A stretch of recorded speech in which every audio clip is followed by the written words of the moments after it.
The advice I'm about to share with you, my friends, this is coming from a woman who defied all odds, and I healed myself 100% from chronic Lyme disease. That's been almost over 10 years now.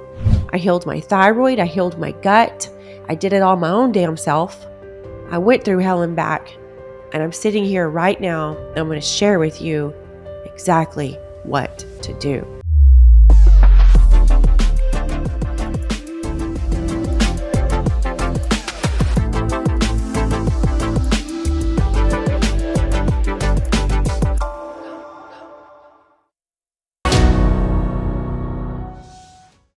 Hi everyone, Janna here.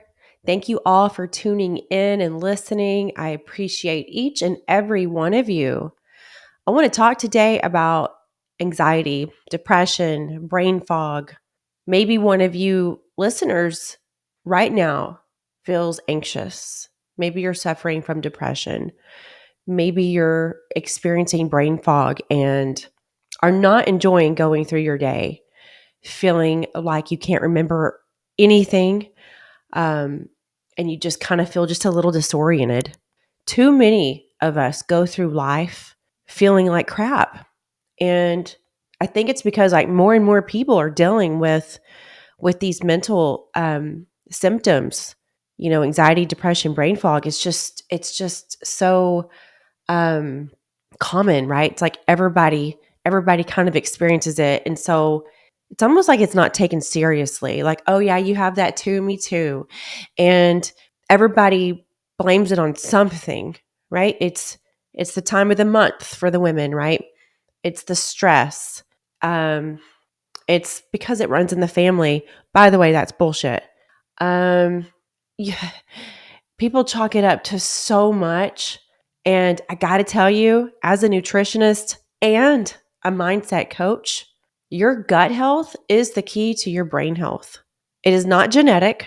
It's not just happening to you just because that's the way you are, or because you're a woman, or because something's wrong with you. That is absolutely not true. The reason that we suffer from anxiety, depression, and brain fog is because of something going on in our gut health that is greatly affecting your neurotransmitters and your brain health. So this is coming not only from a nutritionist, but someone who has better experience than that, which is life experience. Okay. When I was so sick with Lyme disease, the Lyme bacteria infected my brain so bad that the brain fog was so intense, it gave me derealization and depersonalization, which is exactly what it sounds like. Absolutely fucking horrific. And the anxiety was to the extreme, and the panic attacks were every hour, multiple times an hour, to an extreme. And the depression was, it was heavy. It's like I was under a rock that I couldn't get out of. And I almost did take my life. It is not a joke, and nor do I think that it should be taken so lightly to suffer from any of those or any other sort of mental symptoms or mental illness. I'm sick and tired of the negative label that comes with that. The fact is that so many of us suffer from these horrific symptoms and more, but yet we don't really want to talk about it. You just want to go to the doctor and get the Band-Aid. Where's my antidepressants? Where's my anti-anxiety medication? Those are great, but they're Band-Aids. They're not getting to the root source of what's causing it. And honestly, those prescriptions can make you feel so much worse, and they're hard to get off of, and they actually mess up your neurotransmitter production. I have had to take those before. I refused to when I had Lyme disease because I had taken them before. Anxiety was something I suffered from off and on in my 20s. Depression I suffered from when I was about 13, when hormones started, going off. And it's not fun. I'm 42. So when I was in my 20s, 20 years ago, people really didn't talk about anxiety and depression and stuff like that. Hell, I didn't even know what brain fog was then. But my point was that I have taken the anti-anxiety, antidepressants, they did not do anything except make me feel worse or just like a zombie. And that's no way to live. I had no idea though back then that it was actually something going on in my gut health. And now that I know all that I know from healing myself from Lyme disease 100% and being a nutritionist, I now look back at the way I ate, the things I consumed when I was in my 20s. No effing wonder I felt like shit. Hell, I'm surprised I felt as good as I did. So I just want to talk about that. And I feel like women suffer from this more. Our hormones are just a little bit more sensitive to that. And nobody wants to feel like shit. No one wants to feel anxious or wonder when's the next panic attack going to come? When's the next anxiety going to come? And then it just makes you just freeze and you're stuck in those thoughts and you just live in the state of shock and panic. It's not good for your nervous system. And so the advice I'm about to share with you, my friends, this is coming from a woman who defied all odds and I healed myself 100% from chronic Lyme disease. That's been almost over 10 years now. I healed my thyroid. I healed my gut. I did it all my own damn self. I went through hell and back. And I'm sitting here right now. And I'm going to share with you exactly what to do. So get ready. As I said before, your gut health is the key to your brain health, to optimal health. So if you are eating a lot of sugar, gluten, wheat, dyes, artificial sweeteners, corn products, no bueno. Cut them out. Not going to help. All right. If I had to choose my top 3 of those, it would be sugar in all forms, including high sugar fruits, gluten, wheat, and dyes. Those would be the top 3 worst ones. Artificial sweeteners is right up there. Those feed the bad pathogens that are in our gut. And so many women have a candida overgrowth. Candida is naturally occurring in your body, right? In your gut. But when you eat too much sugar, too high carbs, drink too much alcohol, that makes them grow. And when they grow, the symptoms that they give you, the top 3, actually 4 symptoms are anxiety, depression, brain fog, flatulence, bloating. And so many people have these symptoms every single day, and it's just normal. In fact, it's like, you know what? It's a little better today. Yeah, having a good day. I'm like, but isn't it a good day to be just to not have it, right? So let's stop being okay with feeling okay. That's like saying, you know what? I feel like shit. All is good. No, it's not. You're not supposed to live your life feeling like crap every single day. You're not optimal that way. You don't perform your best. You don't function your best. You don't act your best. You don't think your best. You don't do your best. You are not your best when you do not feel your best. And I want that for each and every one of you. My passion, my purpose is to help others and show others how to feel their very best from the inside out and live the life they're meant to live. And I'm absolutely blessed that I chose to walk through the adversities that I walked through and have them be my teacher instead of my fate. And so with me, you don't only get just a mindset coach and expert. You don't only get a nutritionist who knows her shit on gut health. You get a woman who has walked through those fucking fires. I've been there. I dug my way out. I clawed my way out. I know what it feels like and I know what the fuck it takes. So I'm a pretty good person to give advice when it comes to this kind of stuff. Okay? You can Dr. Google it all you want. You can go talk to anyone else. That's fine. But I'm telling you right now that your gut health is the key to you feeling your very best, to your brain function being optimal, to not feeling like crap all the time. You know, we can't always control the stresses of life. We can control how we respond to them. You can't always control the things that pop up. Can't control others, but you can control how you respond, how you react. But most importantly, you are in full control, 100%. Only you are in control for what you put in your body. Okay? So let's start with cutting out the things that are not good for you. And you're like, you know what? I eat those all the time, and I'm not a gluten sensitive. You don't have to be. Look, you're not sick until you're sick. You don't have a food intolerance until you have a food intolerance, because your body talks to you through symptoms, by the way. So that anxiety that you're feeling, the brain fog that you're feeling, the depression that you're feeling, that is your body communicating with you. Just like right now, I'm communicating with you verbally through a microphone and a camera. This is how I'm communicating with you. Your body is communicating through you, through your symptoms that you feel. Maybe you don't feel any. That's amazing, and that's how it should be. But when your body's trying to tell you something, and you're bloated constantly, maybe you have flatulence, or you're burping a lot, you have anxiety, depression, brain fog, hot and cold, not sleeping good, itchy, acid reflux, you name it. That is your body. That is your body's way of communicating to you.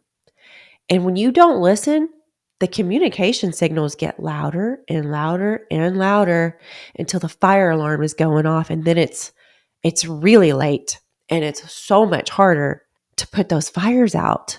So you can enjoy going through life feeling half-ass and somewhat okay and thinking that it'll never get worse.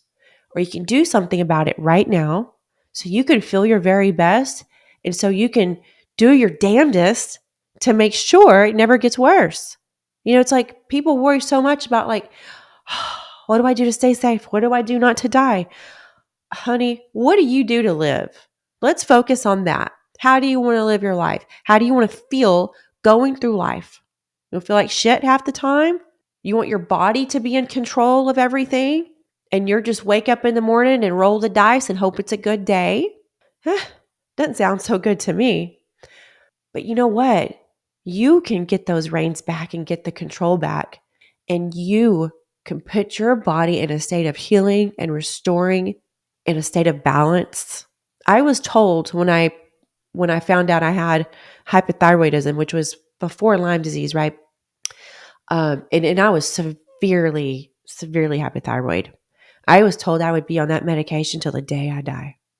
And then when I healed myself from Lyme disease, even my doctor then was like, yeah, you probably will never be able to get off of that thyroid medication. Well, I'm that kind of person that if someone tells me what not to do or what I can't do, probably going to do it. I healed my thyroid 100%. I got off of that thyroid medication. It's been 10 years since I've taken it. My thyroid labs look better now than they ever did when I was taking thyroid medication. And I didn't do anything except heal my gut and eat right. And sometimes you don't know what your body doesn't like until you stop giving it, right? I had to stop eating eggs for a really long time because it was one of the really high food intolerances that I had. And I hated that because I'm like, gosh, I love eggs, But anyways, I stopped eating them for a long time. And when I tried to introduce them again, no, I did not know that my body didn't like eggs. It was a test that showed it. It was a test that showed that I had this severe food intolerance to eggs. And it was hard for me to quit eating them because I'm like, I feel fine. I eat eggs all the time. I've eaten eggs since I was born, since I was little. But when I stopped eating them, it was a while. Maybe a few years. It was after I got well. And I was thinking, my guts healed and I should be able to eat eggs. I can eat eggs, and my husband now, he laughs at me because they literally put me to sleep. I get bloated, I get gassy, and I just get so damn tired I can't keep my eyes open. I never would have known that though.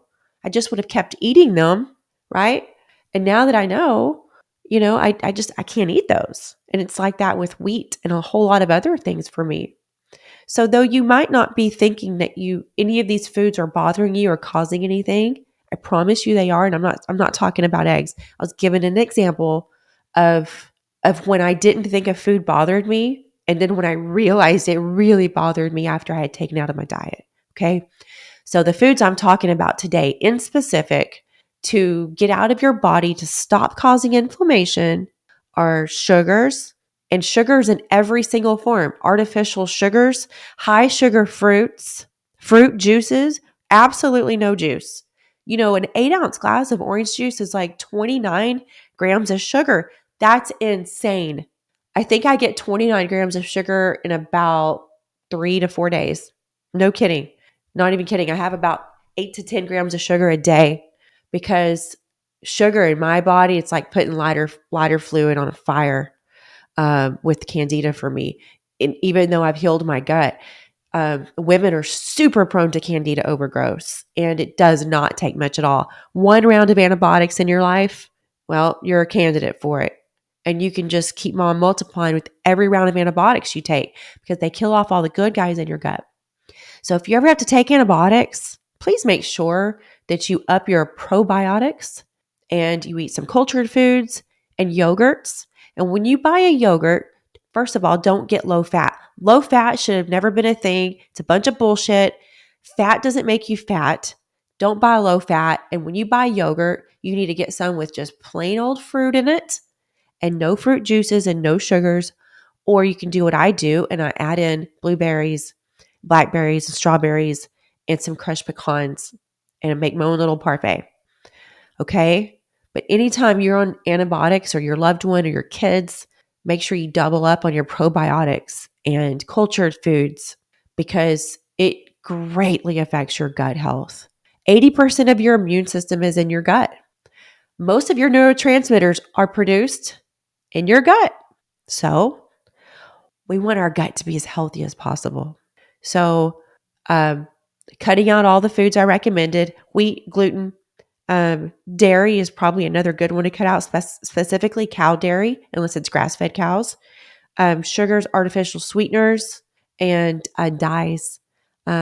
Corn as well, and just, anything super starchy. Corn's actually a grain.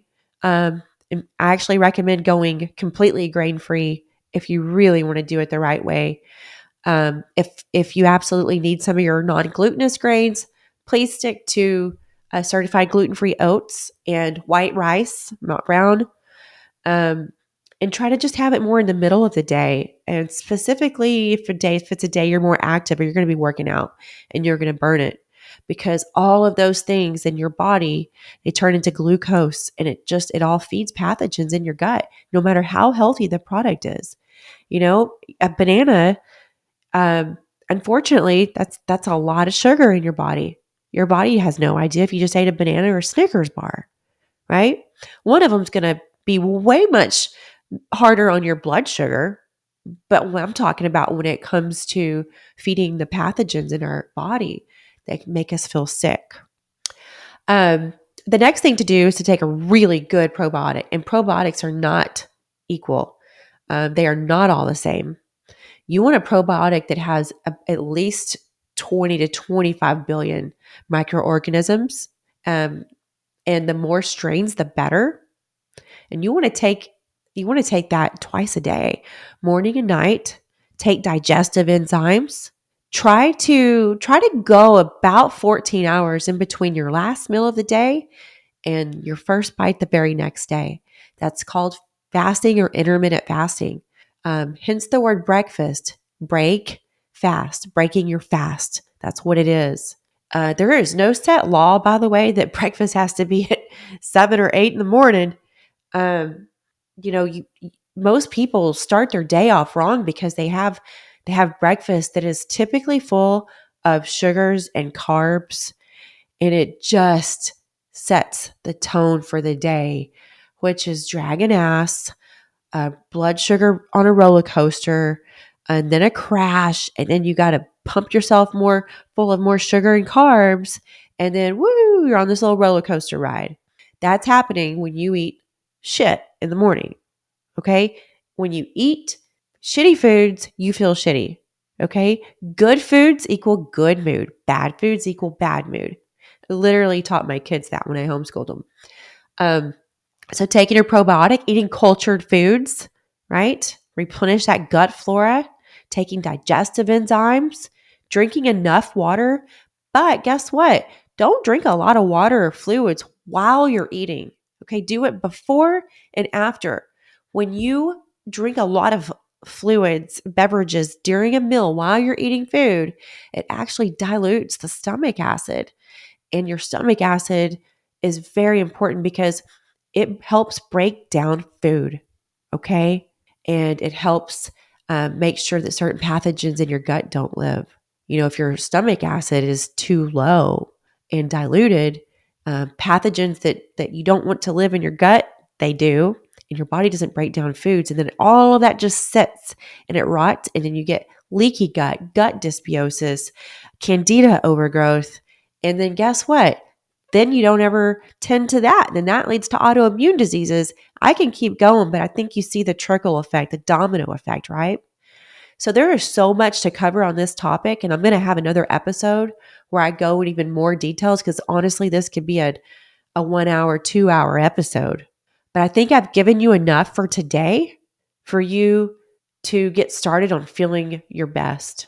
And please don't expect this to be overnight, but I do promise you that after the first week, you'll feel so much better. In fact, it is very normal that after about sometimes 3 to 4, maybe 5 days after you have completely taken out sugars and gluten and wheat and anything that's super just high carbs, if you literally go 3 to 5 days without that, you're probably going to have a detox and you might feel like crap on day 3 or 5. If you do, that's actually a good sign and welcome that. That means your body's detoxing and getting rid of unwanted pathogens in your gut. So that's a really good sign. So take it as one. And then once you have that little die-off go away, which is a couple of days, you're going to feel so much better. You're going to feel clear-headed, calmer. I also want to make sure that you know that your last meal of the day, your dinner, really should be your lightest meal of the day. And it needs to be no less than 3 hours before you lay down and go to bed. If you eat a meal and you go lay down, our digestion is a north to south process. So when you go lay down, it makes it really hard to digest properly. And then that leaves us not feeling so good. That's why in certain cultures, after people eat, they go walk for 15 to 30 minutes because it's to help digest the food. And that's actually a really good thing to do. So for example, if you go to bed at between 10 and 11 every night, you really don't want to eat past 7 or 8. Honestly, the ideal time to eat dinner is between 5:30 and 7 p.m. Now, when I was so sick, I wouldn't eat past 6 p.m. because I did a deep intermittent fasting most nights of the week, like 18 hours. And, it's in the intermittent fasting that your body can really do some deep healing and restoring. And, every time you eat food, your body has to go to work on digesting. And so when your body has something to do, it's not able to work on repairing and healing at a cellular level.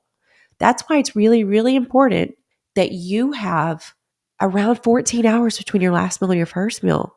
The more you eat, you're just compounding all this food in your gut, and it all has to get digested. Something's got to happen to that food, right? That's why we poop. That's why we pee. But then you have the foods that don't get properly digested. They just sit in your gut and they rot and you get gut dysbiosis and leaky gut. That's not fun, my friends. I've had to heal from both, and leaky gut takes a little bit to heal from. So anyways, I would love to hear your comments. If you have any questions or you want to know more about this subject or you want to work with me, I do work with clients one-on-one. I don't have a whole lot of spots left open, but I do work with clients one-on-one. So you know where to find me. And please share this episode with anyone else you think who would benefit from it. And if you don't already, subscribe and rate. If you're watching this or listening on YouTube, please subscribe to my show on a podcast platform as well. It helps me out.